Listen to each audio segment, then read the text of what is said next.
Você provavelmente achou que nunca mais ia ouvir falar sobre surto de sarampo no Brasil. Só que aqui estamos nós falando disso novamente. E antes que alguém diga que a ciência falhou, a pergunta que a gente deve fazer é: por que que uma doença que já estava erradicada no país voltou a circular? Mas antes de começar a falar sobre isso, vamos deixar algumas coisas claras. Eliminar a circulação endêmica não significa que a doença desapareceu do mundo. Ela continua circulando em outros lugares e pode voltar a aparecer se uma pessoa estiver infectada. E foi justamente isso que aconteceu. Agora, em 2026, casos relacionados à importação do vírus levaram a uma nova cadeia de transmissão em São Paulo. Em julho, o Ministério da Saúde confirmou um surto ativo com 11 casos na Grande São Paulo, 2 em São Bernardo do Campo e 9 na capital. Mas existe uma outra parte de história que eu particularmente me preocupo muito mais: a desinformação. Porque um vírus pode ser importado, mas para ele conseguir circular, ele precisa de pessoas suscetíveis a isso. E quem seriam essas pessoas? Pessoas não vacinadas.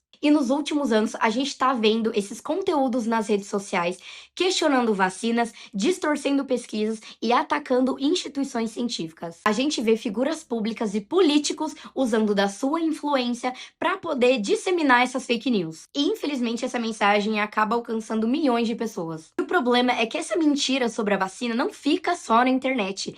Ela leva ao medo. O medo leva à hesitação e a hesitação leva simplesmente uma pessoa a não tomar a vacina. E eu não tô falando só dessa sobre o sarampo, apesar de ser o tema principal aqui do nosso vídeo. Eu tô falando de vacinas no geral, e a gente também viu isso durante a Covid-19. E a própria Organização Mundial da Saúde alerta sobre essa desinformação científica que está ameaçando há décadas o progresso da vacinação. Questionar a ciência faz parte da ciência, mas espalhar mentiras sobre ela não. E quando uma mentira sobre a vacina, por exemplo, viraliza, quem paga não é o político que publicou, e sim toda a população. Fake news também pode adoecer, e por isso que a informação científica correta importa muito.